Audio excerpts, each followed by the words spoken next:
Hello everyone. स्वागत है आप सभी का चौधरी आईएएस एकेडमी प्लेटफॉर्म पर। आशा करती हूँ कि आप और आपकी फैमिली में सभी अच्छे होंगे। अपना और अपनों का ख्याल रखें, बड़ों का सम्मान करें और छोटों को प्यार दें। अपना व्यक्तित्व इस प्रकार से विकसित करें कि महिलाएं आपके साथ सुरक्षित महसूस करें। तो चलिए स्टार्ट करते हैं आज का सेशन। आज का हमारा पहला क्वेश्चन है, प्रतिवर्ष डाटा गोपनीयता दिवस कब बनाया जाता है? प्रतिवर्ष डाटा गोपनीयता दिवस कब बनाया जाता है? आंसर होगा सी, 28 जनवरी को बनाया जाता है। राष्ट्रीय जो पर्यटन दिवस है वो कब बनाया जाता है? 25 जनवरी को बनाया जाता है। और जो राष्ट्रीय बालिका दिवस है वो कब बनाते हैं? वो बनाते हैं 24 जनवरी को बनाए जाते हैं। राष्ट्रीय स्टार्टअप दिवस कब बनाया जाता है? 2022 में ही शुरू किया गया है इसको, 16 जनवरी को बनाया जाता है ये। 23 जनवरी को पराक्रम दिवस बनाया जाता है सुभाष चंद्र बोस के जन्म दिवस पर। जो निजता का अधिकार है वो किससे संबंधित है? निजता का जो अधिकार है वो कौन से केस से रिलेटेड है? जो आर्टिकल 21 है, फंडामेंटल राइट्स जो है वो निजता का अधिकार पुट्टा स्वामी केस से संबंधित है, आधार कार्ड से रिलेटेड है। डाटा प्रोटेक्शन जो है वो डेटा को संरक्षण करना, डेटा को प्रोटेक्ट करना कौन सी समिति से संबंधित है? बीएन श्रीकृष्ण समिति से संबंधित। तो आपको इनसे रिलेटेड सारे क्वेश्चन ध्यान रखने हैं, जो भी क्वेश्चन बनते हैं वो मैं आपको बताती जा रही हूँ। अगला क्वेश्चन हमारा, जनवरी 2022 में लोकसभा सचिवालय ने संसद और उनके सांसदों की कार्यवाही की जानकारी हासिल करने के लिए कौन सा ऐप लॉन्च किया है? आंसर होगा ए, डिजिटल संसद। कौन सा ऐप लॉन्च किया है? डिजिटल संसद ऐप लॉन्च किया गया है। लोकसभा कौन सी चल रही है? 17वीं लोकसभा चल रही है। इसके जो अध्यक्ष है वो कौन है? ओम बिड़ला है। स्पीकर कौन है? 17वीं लोकसभा के स्पीकर हैं ओम बिड़ला। संसद और जो सांसद होते हैं उनकी कार्यवाही की जो जानकारी होती है उसके लिए डिजिटल संसद ऐप लॉन्च किया गया है। कौन सा ऐप लॉन्च किया गया है? डिजिटल संसद ऐप लॉन्च किया गया है। वर्तमान में जो संसद चल रही है वो लोकसभा है वो कौन से क्रम की है? 17वें नंबर की है। आर्टिकल 79 में आती है संसद, 80 में आती है राज्यसभा और लोकसभा आती है 81 में। वर्तमान में जो लोकसभा के महासचिव हैं वो कौन है? उत्पल कुमार हैं। और जो राज्यसभा के महासचिव हैं वो कौन है? वो है पीसी मोदी बने हैं। लोकसभा के पहले स्पीकर कौन थे? गणेश वासुदेव मावलंकर थे, जीवी मावलंकर। लोकसभा की पहली महिला स्पीकर कौन थी? मीरा कुमार थी। और दूसरी कौन थी? सुमित्रा महाजन थी। लोकसभा के वर्तमान स्पीकर कौन है? ओम बिड़ला हैं, कोटा बूंदी से हैं। तो आपको ये सभी याद रखने हैं। अगला क्वेश्चन हमारा, सांसद शब्दकोश एयर इंडिया के संदर्भ में कौन सा कथन सही नहीं है? आंसर डी, इनमें से कोई नहीं। टाटा जो एयरलाइंस है, जनवरी 2022 में सरकार ने एयर इंडिया को टाटा सन्स को सौंप दिया गया है। किसको सौंपा है? टाटा सन्स को सौंपा है जनवरी 2022 में। टाटा एयरलाइंस की स्थापना कब हुई थी? 1932 में।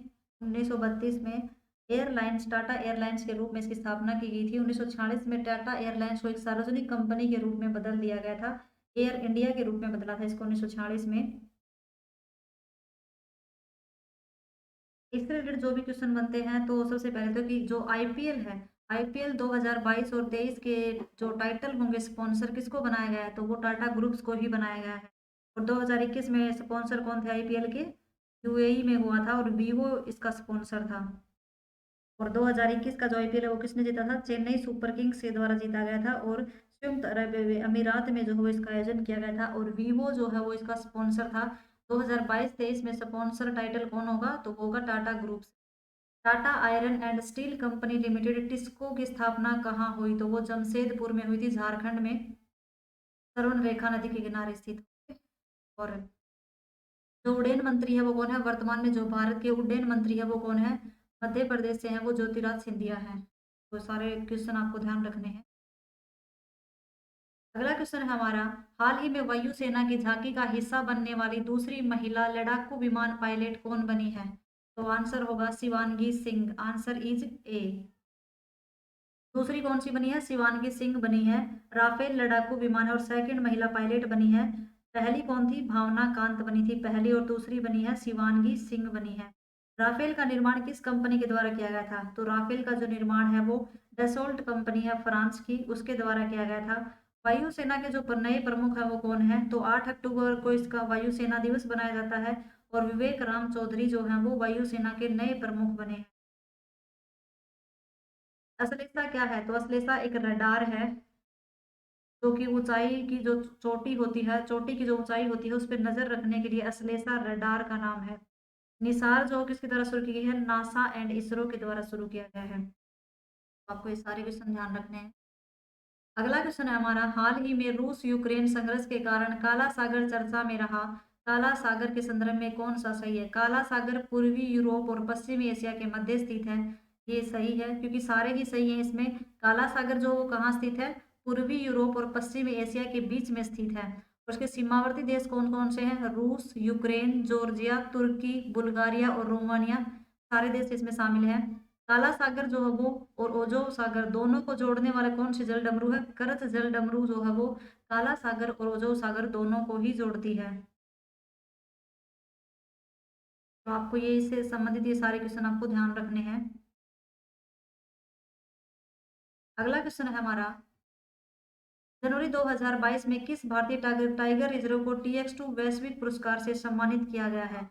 TX2 जो अवार्ड है वो किसको दिया गया है? तो answer is Sathyamangalam tiger reserve Tamil Nadu, वो आंसर होगा इसका सी।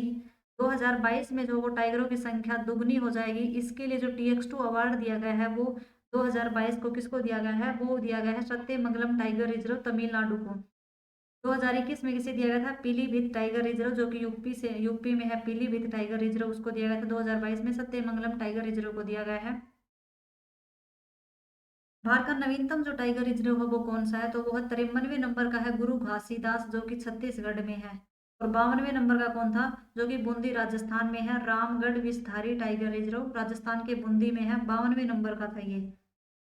प्रोजेक्ट टाइगर कब लागू हुआ था? प्रोजेक्ट टाइगर जो 1973 में लागू हुआ था। सर्वाधिक टाइगर कहाँ स्थित है? तो वो है मध्य प्रदेश में है। और मध्य प्रदेश को ही टाइगर स्टेट भी कहा जाता है। इन दो नदियों को आपस में लिंक करने से पन्ना टाइगर रिजर्व प्रभावित हुआ।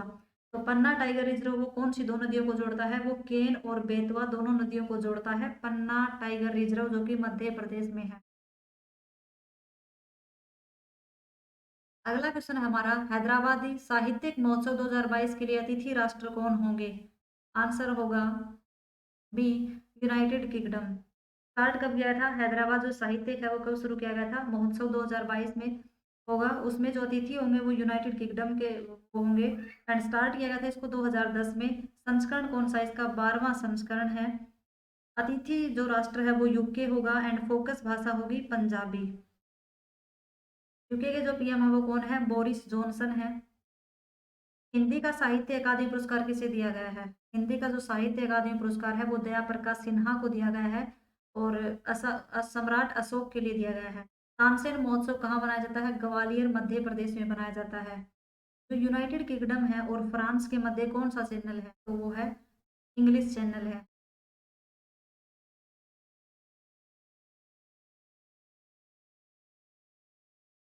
अगला क्वेश्चन हमारा, ब्रांड फाइनेंस 2020 ग्लोबल 500 रिपोर्ट के अनुसार सबसे मूल्यवान ब्रांड कौन सा है? आंसर होगा ए, एप्पल। कौन सा बना है? एप्पल बना है। सबसे तेजी से बढ़ने वाली कंपनी कौन सी थी? तो वो थी 18वें नंबर की टिकटॉक थी। और जो सबसे मूल्यवान 2022 में वो कौन कौन सी है? नंबर 1 पे है एप्पल, 2 में है अमेजन, 3 में है गूगल, माइक्रोसॉफ्ट 4 नंबर पे है, वॉलमार्ट 5 नंबर पे है। तो आपको ध्यान रखनी है ये। अमेजन के CEO कौन है? एंडी जर्सी हैं। और सुंदर पिचाई है गूगल के, सत्य नडेला है माइक्रोसॉफ्ट के। तो ये आपको इस रिलेटेड क्वेश्चन ध्यान रखने हैं। सत्य नडेला को और जो सुंदर पिचाई है दोनों को ही 2022 का पद्म भूषण अवार्ड दिया गया है। अमेजन के CEO हो गए एंडी जसी। ब्रांड इंडिया जो अभियान है उसको भी निर्यात को बढ़ावा देने के लिए जो है वो ब्रांड इंडिया अभियान की शुरुआत की गई है।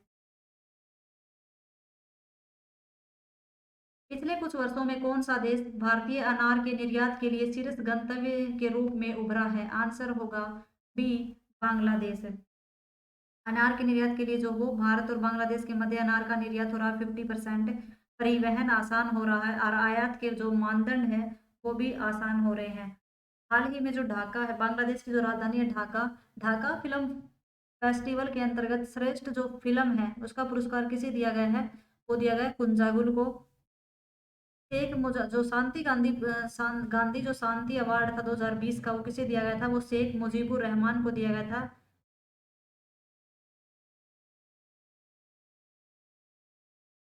अगला क्वेश्चन हमारा, हाल ही में रूस, चीन और ईरान ने कहाँ पर नौसैनिक युद्ध अभ्यास किया गया है? तो कहाँ किया गया है नौसैनिक जो युद्ध अभ्यास है, वो कहाँ किया गया है? आंसर होगा डी, ओमान की खाड़ी में। कहाँ किया गया है? ओमान की खाड़ी में किया गया है ये युद्ध अभ्यास। किरु का मतलब होता है चाइना, आई का मतलब ईरान एंड आर का मतलब रूस। तो इन तीनों ने मिलकर जो नौसैनिक युद्ध अभ्यास किया है वो कहाँ किया गया है? युद्ध नौसैनिक जो युद्ध अभ्यास किया गया है वो किया गया है ओमान की खाड़ी में। जो एससीओ है, संघाई सहयोग संगठन है, उसका 9वां सदस्य कौन सा बना है? तो वो बना है ईरान बना है। और ये जो अभ्यास है वो नेवी के बीच में है। एनडीबी जो नेशनल डेवलपमेंट बोर्ड है उसका जो 9वां सदस्य देश बना है वो मिस्र बना है। ये सारे क्वेश्चन ध्यान रखने हैं। गैलापागोस द्वीप समूह किस महासागर में है? तो गैलापागोस जो है वो प्रशांत महासागर में स्थित है। कैटोपैक्सी जो वो कहाँ स्थित है? वो इक्वाडोर में स्थित है। कैटापोक्सी एक ज्वालामुखी है जो कि इक्वाडोर में स्थित है। चबाहार बंदरगाह जो वो भारत के द्वारा बनाया गया है वो ईरान में है। अब एक क्वेश्चन आया था कि जो पश्चिमी लहर युद्ध अभ्यास है वो किससे संबंधित है? वो थी भारत, वो पश्चिमी घाट से है। नौसेना के बीच में युद्ध अभ्यास है वो। भूमध्य सागर की कुंजी कौन सी होती है? तो भूमध्य सागर की जो कुंजी होती है वो होती है स्ट्राम्बोली को भूमध्य सागर की कुंजी कहा जाता है। आंसुओं का द्वार जो है वो कौन सी खाड़ी है? बाबा अल मंडेव की खाड़ी जो है वो आंसुओं का द्वार कहा जाता है उसको। हार्मुज जल संधि है वो किन को, दो जल भागों को जोड़ती है? तो वो है फारस की खाड़ी और ओमान की खाड़ी को जोड़ती है हार्मुज जल संधि। अटलांटिक जो महासागर होता है एस आकार की उसकी आकृति होती है, और भूमध्य सागर और अटलांटिक महासागर को जोड़ने वाली कौन सी जल संधि है? जिब्राल्टर जल संधि है। तो आपको ये सारे ध्यान रखने हैं। धन्यवाद। आशा करती हूँ कि आज का सेशन आप लोगों को पसंद आया होगा। पसंद आया तो लाइक शेयर एंड सब्सक्राइब करें और अपने साथियों के साथ शेयर करें।